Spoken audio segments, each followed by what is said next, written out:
Hello guys, स्वागत है आपका अपने YouTube channel learn with Bharti ma'am में। हम लोग आज आपका स्टार्ट करने जा रहे हैं पद्य। पद्य में हम लोग क्या क्या पढ़ेंगे, कैसे पढ़ेंगे एक क्रम से, तो उसको एक बार देख लेते हैं। उसके बाद हम लोग स्टार्ट करते हैं आज जो भी पढ़ना है। सबसे पहले हम लोग देखते हैं आपका क्रम में सबसे पहले आपका आता है इतिहास लेखन की पद्धतियाँ। इतिहास लेखन की पद्धतियाँ कौन कौन सी हैं? वर्णानुक्रम, कालानुक्रम, ये सारी आपकी जो पद्धतियाँ हैं एक एक करके हम उसको अच्छे से पढ़ेंगे। उसके बाद हिंदी साहित्य के इतिहास के स्रोत हो गए, कहाँ से क्या मिला है आपका स्रोत हो गए, ठीक है, उनके बारे में भी देखेंगे। क्वेश्चन जहाँ से आपका बनता है वही देखा जा रहा है इसमें, ठीक है। और बाकी अगर बात करें तो हिंदी साहित्य इतिहास लेखन की परंपरा, इसमें बहुत ज़्यादा इंपॉर्टेंट है आपका हिंदी साहित्य इतिहास लेखन की परंपरा में। एक एक करके हम थोड़ा सा है इसमें टॉपिक बड़ा, तो हम अच्छे से इसको देखेंगे, ठीक है। उसके बाद हम लोग देखेंगे हिंदी साहित्य का आपका बृहद इतिहास, जो कि 16 खंडों में जो आपका विभाजित किया गया है। और उसके बाद काल विभाजन बहुत ज़्यादा इंपॉर्टेंट है आपका, किसने कितने भागों में इसको विभाजित किया है, क्या नाम दिया है, तो आपका काल विभाजन बहुत ज़्यादा इंपॉर्टेंट है, इसको अच्छे से पढ़ेंगे। आदिकाल हो गया, आदिकाल में आपका नाथ साहित्य, राज साहित्य, रास या जैन साहित्य हो गया आपका। सारे इसमें जितने भी टॉपिक हैं उसको एक एक करके हम अच्छे से कवर करेंगे, ठीक है।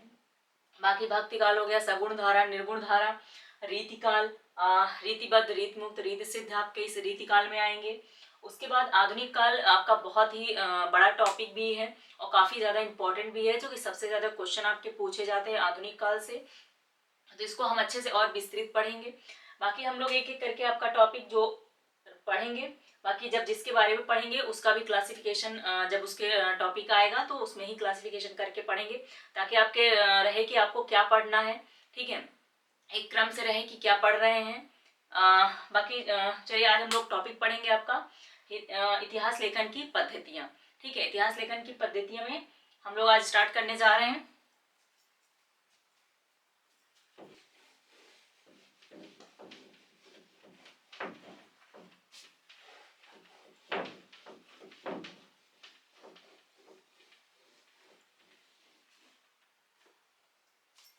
इतिहास लेखन की पद्धतियों में अगर हम बात करें तो सब इसको जो है आपका 6 पद्धतियों में बांटा गया है। सबसे पहले अगर बात करें तो वर्णानुक्रम पद्धति, उसके बाद कालानुक्रम पद्धति, ठीक है। वर्णानुक्रम पद्धति में आपका वर्ण के क्रम के अनुसार जो है रखा गया है। इसमें आपके जो है गरसाद तासी हो गए, शिव सिंह सिंगर हो गए, ये आपके महत्वपूर्ण लेखक हैं इसमें, जिन्होंने सबसे पहले इसमें अपनाया है वर्णानुक्रम पद्धति को। उसके बाद कालानुक्रम पद्धति में आपका जो जन्म तिथियों के आधार पर जो आपका दिया गया है वो जॉर्ज ग्रियर्सन हो गए और आपके जो है मिश्र बंधु, ठीक है, जॉर्ज ग्रियर्सन मिश्र बंधु ने अपनाया था इसको कालानुक्रम पद्धति में। और उसके बाद हम लोग वैज्ञानिक पद्धति, वैज्ञानिक पद्धति में आपका जो वैज्ञानिक दृष्टि से विश्लेषण करके उनके का किया गया है, तो वैज्ञानिक पद्धति पर आपके गणपत चंद्रगुप्त आते हैं। उसके बाद अगर बात करें तो विधेयवादी पद्धति, जिसमें कई उसका आपका एक तरीके से कह सकते हैं मिलकर बनता है, ठीक है।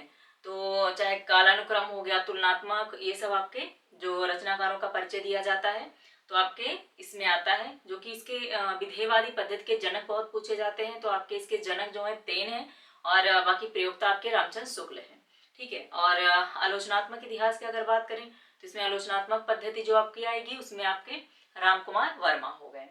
और इसके बाद अगर देखें तो समाजशास्त्रीय, जो कि समाज के आधार पर बांटा गया, तो इसमें कोई पर्टिकुलर यूज नहीं किया गया कि, ठीक है।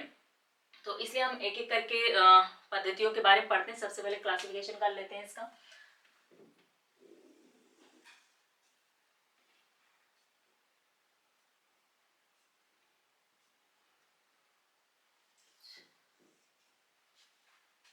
सबसे पहले आपका काला वर्णानुक्रम,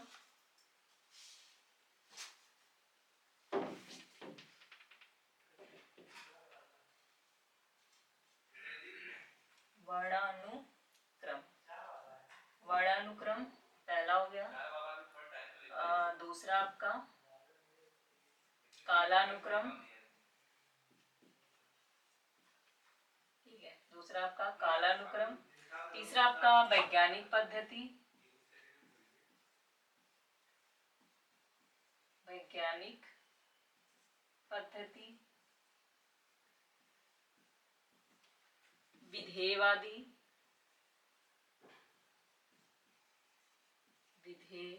विधेयवादी और आपके आलोचनात्मक। पांचवा हो गया आपका आलोचनात्मक।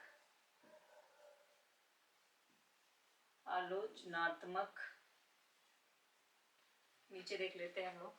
छठा आपका समाजशास्त्रीय।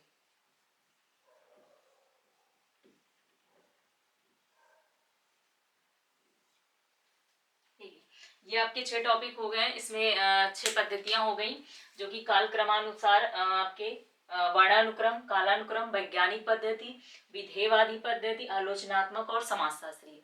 ये आपकी 6 पद्धतियां हैं। ठीक है, इनके बारे में एक एक करके हम देख लेते हैं। इसका क्लासिफिकेशन याद रखिएगा।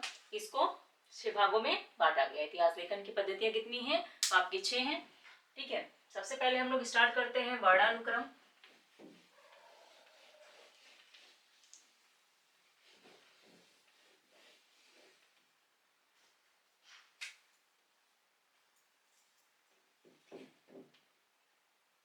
फर्स्ट आपका वर्णानुक्रम।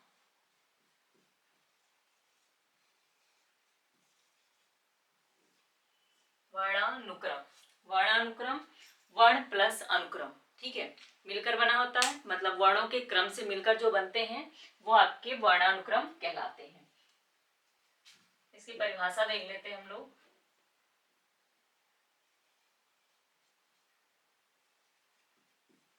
वर्णमाला में वर्णों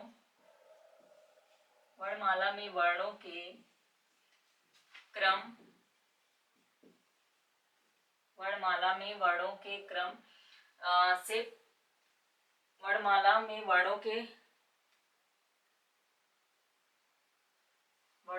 वर्णों के क्रम से रचनाकारों का परिचय देना। ठीक है, वर्णमाला में वर्णों के क्रम कहें या अनुक्रम कहें तो आपका परिचय देना, रचनाकारों का परिचय देना जो है आपका वर्णानुक्रम पद्धति है।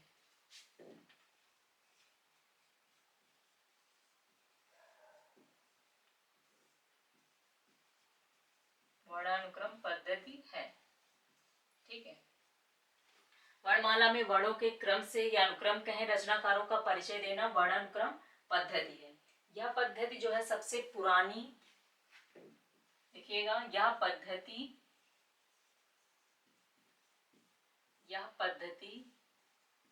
सबसे पुरानी तथा अमनोवैज्ञानिक है।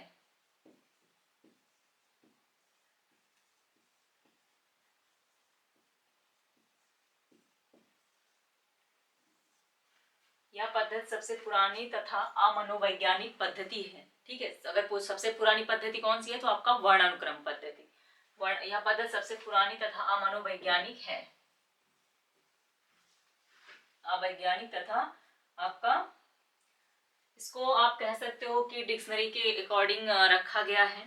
ठीक है, शब्दकोश के आधार पर ही रखा गया है। तो वर्णमाला में वर्णों के क्रम से रचनाकारों का परिचय देना वर्णानुक्रम पद्धति है। यह पद्धति सबसे पुरानी तथा अमनोवैज्ञानिक पद्धति है। ठीक है, इतनी बात इसमें वर्णानुक्रम पद्धति में याद रखिएगा। अगर इसमें बात करें तो किसने, लेखक ने जो है आपका सबसे पहले अपनाया है तो गरसाद तासी ने। ठीक है, गरसाद तासी ने आपका इस्तवारदा लिटरेचर एंदोई ए हिंदुस्तानी में जो है वर्णानुक्रम पद्धति का प्रयोग किया है। ठीक है, वर्णानुक्रम पद्धति का प्रयोग किया है। तो इसमें लिखिएगा गरसाद तासी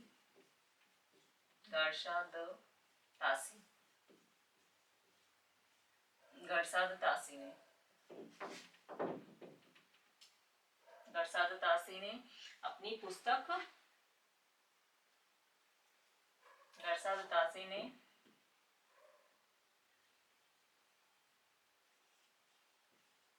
अपने इतिहास ग्रंथ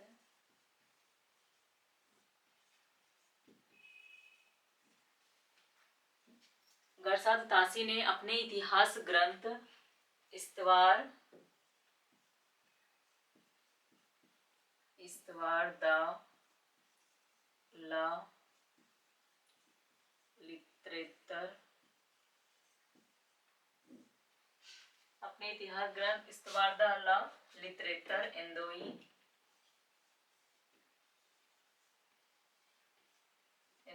ए हिंदुस्तानी।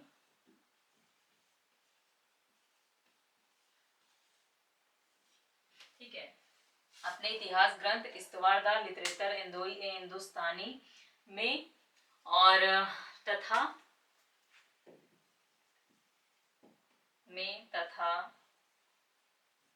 शिव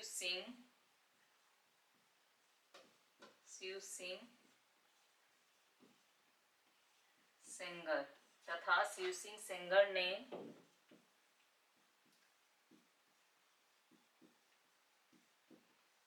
शिव सिंह सेंगर ने शिव सिंह सरोज में इसी पद्धति का प्रयोग किया है।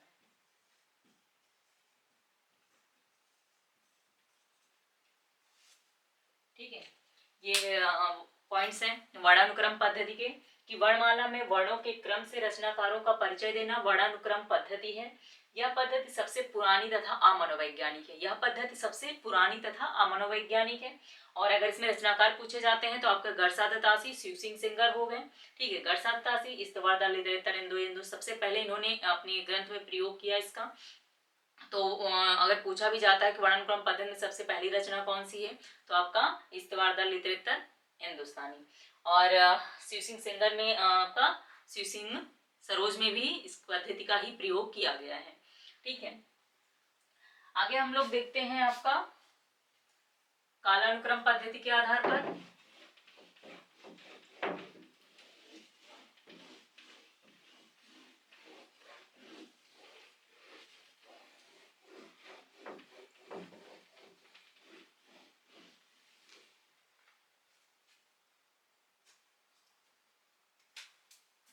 दूसरा देखते हैं कालानुक्रम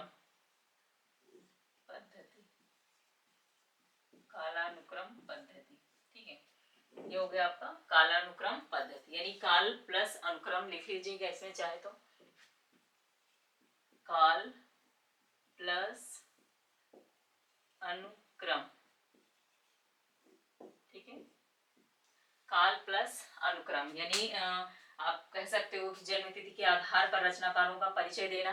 ठीक है, क्योंकि काल के अकॉर्डिंग मतलब उनके समय के अकॉर्डिंग ही उनका जो है परिचय देना। तो आपका कालानुक्रम, काल मतलब समय, अनुक्रम मतलब क्रम से, तो जन्म तिथि के आधार पर रचनाकारों का परिचय देना। एक लाइन में लिख लीजिए इसमें,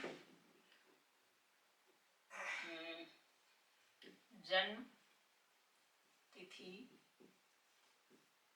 तिथि के आधार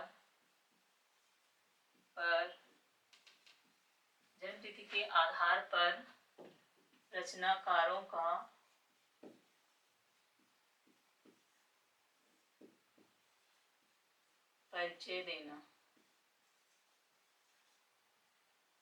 परिचय देना।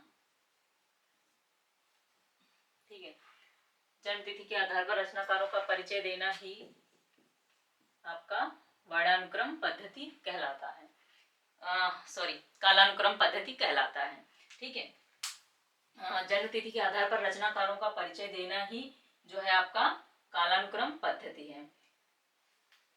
सबसे पहले अगर बात करें किसने लिखा है तो जॉर्ज ग्रियर्सन ने अपने इतिहास ग्रंथ द मॉडर्न वर्नाक्युलर लिटरेचर में प्रयोग किया है।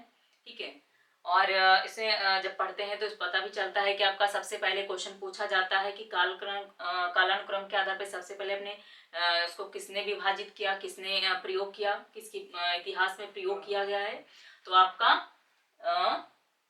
जॉर्ज ग्रियर्सन के अनुसार। ठीक है, किसने प्रयोग किया? जॉर्ज ग्रेसन ने जो है अपने कालानुक्रम के आधार पर अपनी रचना का जो है प्रयोग किया है उसमें, अपनी रचना में। जॉर्ज ग्रियर्सन, जॉर्ज आपके ग्रियर्सन हो गए, ठीक है। इनकी पुस्तक कौन सी है? द मार्ट ने अपने इतिहास ग्रंथ में, अपने इतिहास ग्रंथ में, अपने इतिहास ग्रंथ में, इनके इतिहास ग्रंथ का नाम जो है the modern vernacular, the modern vernacular, the modern vernacular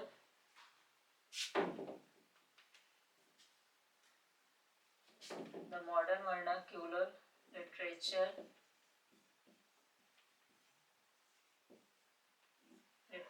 of हिंदुस्तानी।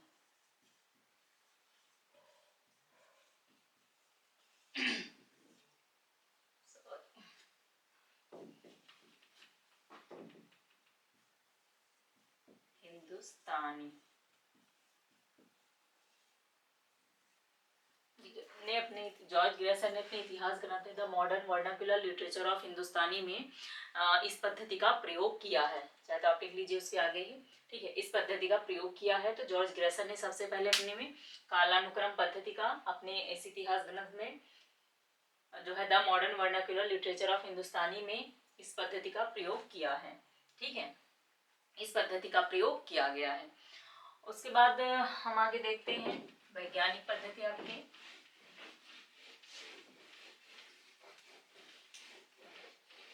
वैज्ञानिक पद्धति में क्या क्या प्रयोग किया गया है, फिर आगे लास्ट में देखेंगे कि इसमें क्या पढ़ना है आपको, क्या छोड़ना है, क्योंकि पूरा डिट्टो लाइन आपको नहीं लर्न करना है, ठीक है। समझ के याद करेंगे तभी अच्छे से याद हो पाएगा। डिट्टो लाइन टू लाइन अगर लर्न करेंगे तो कहीं ना कहीं आप भूलते जाएंगे। तो सबसे पहले इसमें इतना ही याद रखिएगा कि ये 6 होते हैं, कौन कौन से इनके नाम, और इसमें कौन कौन से किसने अपनी रचना में किस पद्धति का प्रयोग किया है, ठीक है। सबसे मोस्ट इंपॉर्टेंट यही है। पहले हम एक बार विस्तृत देख लेते हैं, उसके बाद फिर अच्छे से एक बार रिवीजन करते हैं। सबसे पहले हम आगे तीसरा आपका देखते हैं। तीसरा आपका कौन सा हो गया? वैज्ञानिक पद्धति, ठीक है। तीसरा आपका वैज्ञानिक पद्धति, वैज्ञानिक पद्धति। वैज्ञानिक पद्धति में आपका भाषाओं का, जैसे किसी चीज का विश्लेषण करना, प्रविधियां हो गई उसका विश्लेषण करना, या भाषा के क्रम को ध्यान में रखना, वैज्ञानिक पद्धति के अंतर्गत ही आती है, ठीक है। इसमें आपका कोई चीज हो गया उसका विश्लेषण करना है, वैज्ञानिक थिंकिंग से कह सकते हैं हम। तो प्रविधियों का कोई भी चीज हो, चाहे उसकी विशेषताएं हो, उसका विश्लेषण करना, और भाषा के विकास क्रम को ध्यान में रखना, ठीक है। और सबसे पहले अगर कहें कि किसने प्रयोग किया है इसे, तो आपका गणपत चंद्रगुप्त ने आपका, इनकी रचना है वैज्ञानिक पद्धति का इतिहास, ठीक है। तो देखते हैं इसमें आगे पॉइंट्स। प्रविधियों का विश्लेषण,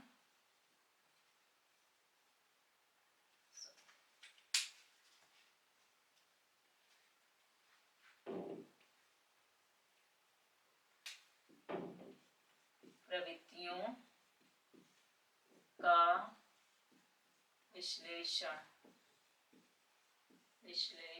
प्रविधियों का विश्लेषण, भाषा के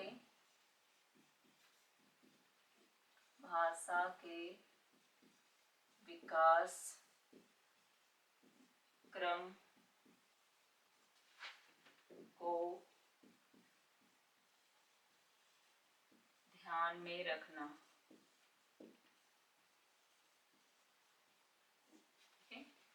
भाषा के विकास क्रम को ध्यान में रखना। ये हो गया आपके प्रवृत्तियों का मतलब विश्लेषण करना, जो विशेषताएं हैं, प्रवृत्ति मतलब विशेषताएं, तो उसका जो है विश्लेषण करना, और भाषा के विकास क्रम को ध्यान में रखना। ये आपके हो गए चंद्रगुप्त, लिखते हैं डॉक्टर गणपति चंद्रगुप्त। डॉक्टर गणपत चंद्रगुप्त ने सबसे पहले प्रयोग किया। अगर पूछा जाए सबसे पहले प्रयोग किसने किया अपनी रचनाओं में, तो गणपत चंद्रगुप्त ने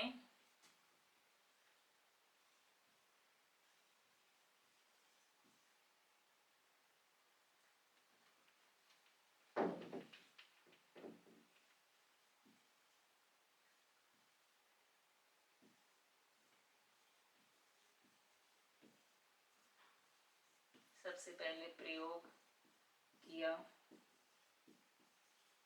ठीक है, सबसे पहले प्रयोग किया डॉक्टर गणपत चंद्रगुप्त ने इस पद्धति का प्रयोग सबसे पहले किया। इनकी रचना कौन सी है? हिंदी साहित्य का, किसमें प्रयोग किया इन्होंने? हिंदी साहित्य का वैज्ञानिक इतिहास, ठीक है, हिंदी साहित्य का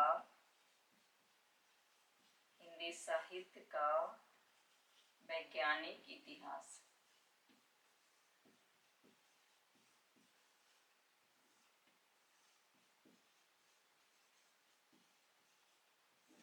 हिंदी साहित्य का वैज्ञानिक इतिहास इनकी रचना है, जिसमें इन्होंने जो है सबसे पहले वैज्ञानिक पद्धति का प्रयोग किया है, ठीक है। तीसरा हो गया आपका सबसे पहले हम लोगों ने क्या पढ़ा? वर्णानुक्रम। वर्ण जो है वर्ण के आधार पर जो परिचय दिया जाता है रचनाकारों का, तो वर्णानुक्रम कहलाता है। आपका कालानुक्रम, जो काल के आधार पर, जन्म तिथियों के आधार पर आपका दिया जाता है, तो आपके कालानुक्रम हो गया पद्धति। वैज्ञानिक पद्धति जो प्रवृत्तियों का विश्लेषण करे और उसके जो है विकास क्रम, भाषा के विकास क्रम को ध्यान में रखना, तो ये आपका वैज्ञानिक पद्धति होता है। वैज्ञानिक पद्धति में आपके सबसे पहले प्रयोग किया है, तो वो गणपत चंद्रगुप्त ने क्या चीज प्रयोग किया है? किसने? इनका जो रचना है हिंदी साहित्य का वैज्ञानिक इतिहास, ठीक है, इसे प्रयोग किया है। और अगर वर्णानुक्रम की बात करें, तो वर्णानुक्रम में आपके जो है गरसादतासी, इस्तवारदा लिटरेचर ये हिंदुस्तानी, और शिव सिंह सरोज ने किया था। उसके बाद जॉर्ज ग्रियर्सन ने आपका कालानुक्रम पद्धति का प्रयोग किया है अपनी रचना में, the modern vernacular literature of Hindustan, ठीक है, कालानुक्रम पद्धति का प्रयोग किया है। उसके बाद हम लोग देखते हैं विधेयवादी पद्धति। विधेयवादी पद्धति में आपका काफी क्वेश्चन उससे बनते भी हैं, ठीक है। उसके जनक हो गए, प्रथम प्रयोक्ता कौन थे? विधेयवादी पद्धति। बाकी लास्ट में दोनों के बहुत ज्यादा इंपॉर्टेंट नहीं है। विधेयवादी पद्धति, विधेयवादी पद्धति, ठीक है, ये हो गया आपके विधेयवादी पद्धति। विधेयवादी पद्धति में अगर हम कहें तो इसमें जैसे आपका तुलनात्मक हो गया, कालानुक्रम हो गया, तो इन सबको जो है मिलाकर जो रचनाकारों का दिया जाता है परिचय, तो उसके अकॉर्डिंग ही आप विधेयवादी पद्धति को मानते हो। विधेयवादी पद्धति सिर्फ कालानुक्रम के आधार पर या सिर्फ तुलनात्मक, इसमें नहीं होता है, ठीक है। पहले हम देखते हैं इनके जनक कौन है। जनक की अगर बात करें तो अगर आपको पूछा जाता है विधेयवादी पद्धति के जनक कौन है, तो आप किसको बताओगे? तेन, ठीक है, तेन। विधेयवादी पद्धति के जनक कौन है? तेन बताएंगे आप।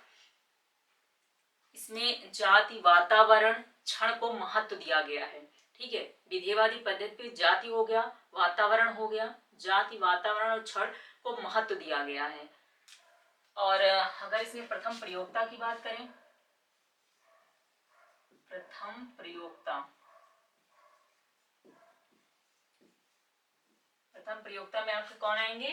तो आपके रामचंद्र शुक्ल आएंगे।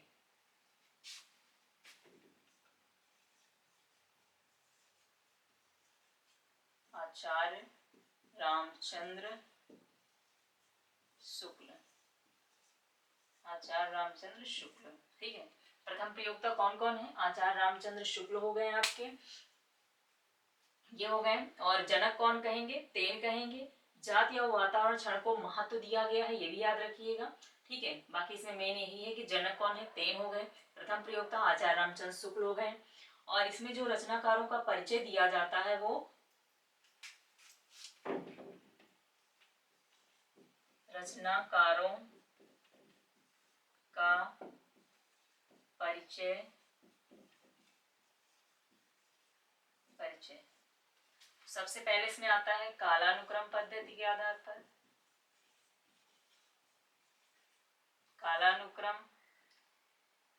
कालानुक्रम की दृष्टि से,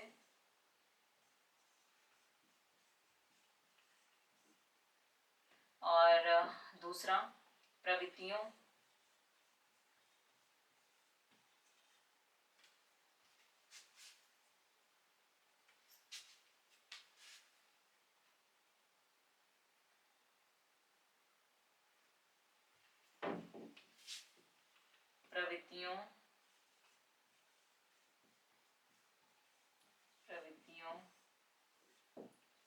विश्लेषण, प्रवृत्तियों का विश्लेषण यानी वैज्ञानिक पद्धति भी इसमें आ गई है। ठीक है, वैज्ञानिक विश्लेषण, प्रवृत्तियों का विश्लेषण, और प्लस जो है इसमें आपका कालानुक्रम पद्धति की दृष्टि से या कालानुक्रम की पद्धति से कह सकते हो आप, कालानुक्रम की पद्धति। ठीक है,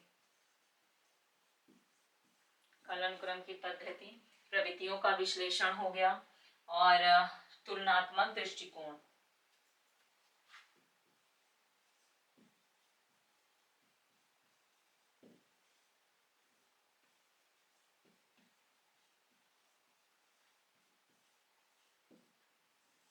तुलनात्मक दृष्टिकोण हो गया।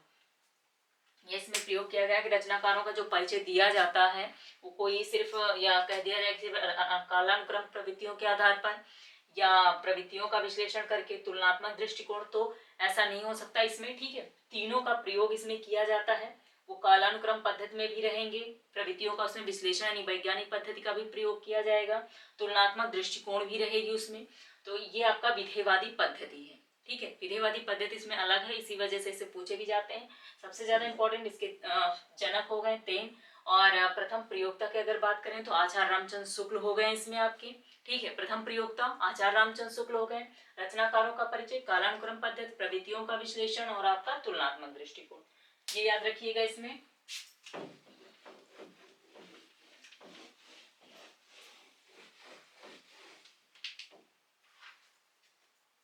उसके बाद पांचवा देखते हैं आलोचनात्मक पद्धति, आलोचनात्मक पद्धति, आलोचनात्मक पद्धति। आलोचनात्मक पद्धति में आपका क्या क्या आएगा?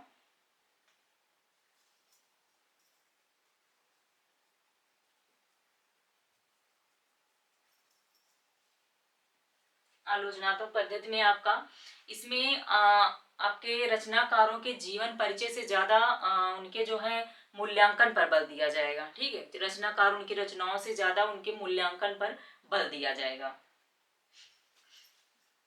आलोचनात्मक पद्धति में जो है आपका रचनाकारों व रचनाओं के परिचय से ज्यादा मूल्यांकन पर बल दिया जाएगा। रचनाकारों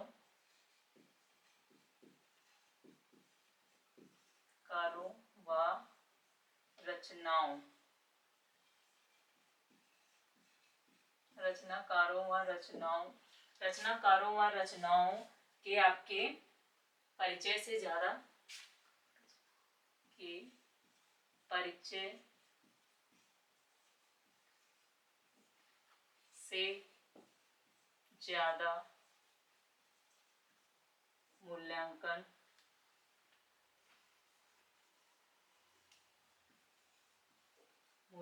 पर बल दिया जाएगा।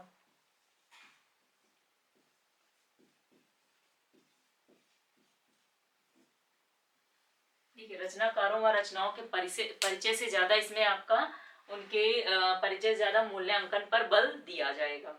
ठीक है, रचनाकारों रचनाओं के परिचय से ज्यादा उनके मूल्यांकन पर बल दिया जाएगा। इसमें आपके जो है राम कुमार वर्मा हो गए, लिख लीजिएगा, डॉक्टर राम कुमार वर्मा, जिन्होंने सबसे पहले प्रयोग किया। राम कुमार या आलोचनात्मक के जनक भी हैं, राम कुमार वर्मा, डॉक्टर राम कुमार वर्मा। हिंदी साहित्य का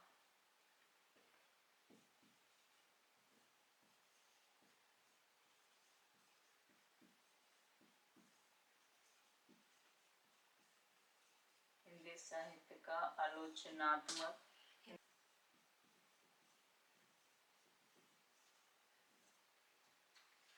ठीक है, डॉक्टर राम कुमार वर्मा, हिंदी साहित्य का इतिहास, हिंदी साहित्य का आपका आलोचनात्मक इतिहास, हिंदी साहित्य का आलोचनात्मक इतिहास। डॉक्टर राम कुमार वर्मा ने क्या लिखा? हिंदी साहित्य का आलोचनात्मक इतिहास। इसमें इन्होंने सबसे पहले जो है कह सकते हैं कि प्रयोग किया है इसमें आलोचनात्मक पद्धति का। ठीक है, ये हो गया आपका आलोचनात्मक पद्धति। और आगे बात करते हैं हम लोग लास्ट आपका इसमें 6। उसके बाद एक बार फटाफट हम लोग रिवीजन भी कर लेंगे। छठवां हम लोग देखते हैं समाजशास्त्रीय पद्धति। समाजशास्त्रीय पद्धति आपका समाज शास्त्रीय पद्धति, बहुत ज्यादा ये इंपॉर्टेंट नहीं है आपका, ठीक है। समाजशास्त्रीय पद्धति तो हम पढ़ रहे हैं जो, इसलिए इसका लास्ट बचा हुआ है तो इसको भी देख ही लेते हैं। रचनाकारों के परिचय के, इसमें रचनाकारों के परिचय के साथ साथ मतलब उनके जीवन समाज से क्या ग्रहण किया, उन्होंने क्या प्राप्त किया, उस पर भी ध्यान देना आपका समाजशास्त्रीय पद्धति कहलाता है, ठीक है। इसमें समाजशास्त्रीय आपका पद्धति कहलाता है। तो लिखिएगा रचनाकारों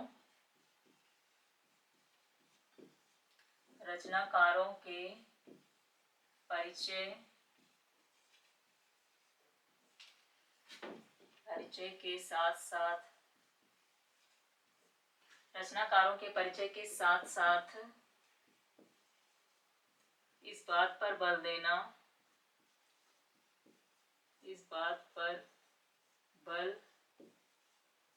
देना, रचनाकारों के परिचय के साथ साथ इस बात पर बल देना कि उसने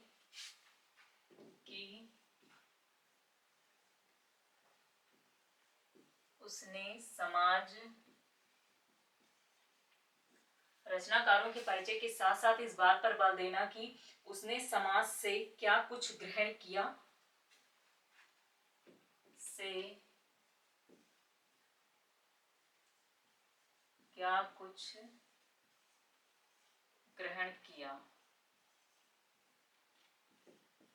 ग्रहण किया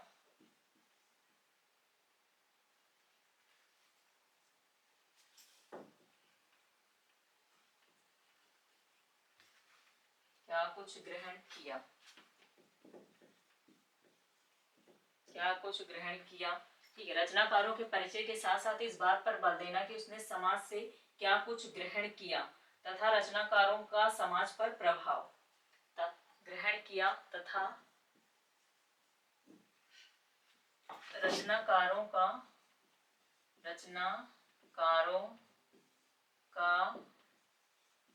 समाज पर प्रभाव, क्या प्रभाव पड़ा, ठीक है। रचनाकारों का समाज पर क्या प्रभाव पड़ा ये देखा जाता है इसमें समाजशास्त्रीय पद्धति। रचनाकारों के परिचय के साथ साथ इस बात पर बल देना कि उसने समाज से क्या कुछ ग्रहण किया तथा रचनाकारों का आपका समाज पर, रचनाकारों के द्वारा समाज पर क्या प्रभाव पड़ा उसको भी आपका समाजशास्त्रीय पद्धति में देखा जाता है। इसमें तो पर्टिकुलर कोई के है नहीं, तो इसलिए बहुत ज्यादा इंपॉर्टेंट नहीं है। बाकी याद रखिएगा कि पद्धतियों में आपके वर्णानुक्रम, कालानुक्रम, वैज्ञानिक, आलोचनात्मक, विधेयवादी, ये सब आपके बहुत ज्यादा इंपॉर्टेंट है। लेकिन इसमें भी आपके सारे पॉइंट्स टू पॉइंट्स पूरा नहीं लड़ना है, इतना याद रखिएगा, ठीक है, कि मोस्ट जो उसमें इंपॉर्टेंट है वही आप उसमें याद रखिएगा। एक बार हम लोग फटाफट रिवीजन कर लेते हैं। सबसे पहले अगर देखते हैं तो वर्णानुक्रम की बात करें तो जो वर्ण माला के क्रम के आधार पर परिचय दिया जाता है रचनाओं का, वो आपका वर्णानुक्रम पद्धति हो गया, ठीक है। सबसे पहले इसमें कौन कौन आते हैं, गरसा तासी आते हैं, इनकी रचना कौन सी है, इस्तवार दा लितरेतर इंदोई हिंदुस्तानी, और कौन है शिव सिंह सिंगर, आपके शिव सिंह सरोज हो गए, ठीक है। ये दो लेखक आपके अपनी रचनाओं में जो है वर्णानुक्रम पद्धति का प्रयोग किया है। और उसके बाद अगर कालानुक्रम पद्धति का सबसे पहले प्रयोग किसने किया तो आपका जॉर्ज ग्रियर्सन ने किया, जन्म तिथियों के आधार पर, ठीक है। उसके बाद हम लोग वैज्ञानिक पद्धति के देखें तो वैज्ञानिक पद्धति में आपके गणपत चंद्र गुप्त हो गए, हिंदी साहित्य का वैज्ञानिक इतिहास हो गया, और आपके विधेयवादी जनक तेन है, और प्रथम प्रयोक्ता रामचंद्र शुक्ल है, आपके विधेयवादी हो गए। उसके बाद बच्चे आपके आलोचनात्मक में आपके जो है राम कुमार वर्मा, हिंदी साहित्य का आलोचनात्मक इतिहास हो गया, इनका आलोचनात्मक प्रयोग किया इन्होंने। तो ये मेन आपके यही आपको याद करना है, ठीक है। बहुत ज्यादा डीपली के एकदम आपको डीपली पढ़ाया जा रहा है, लेकिन जो इम्पोर्टेंट है वही आपको लर्न करना है। और बाकी हम लोगों ने एक बार देखना था कि सब कुछ अच्छे से देखते हुए चलें, ठीक है। एक एक टॉपिक अच्छे से रिवीजन और उसको अच्छे से पढ़ेंगे डीपली। और अगर आप चैनल पे नए हैं तो चैनल को जरूर सब्सक्राइब कर लें। ओके गाइज, मिलते हैं नेक्स्ट वीडियो में। Thank you.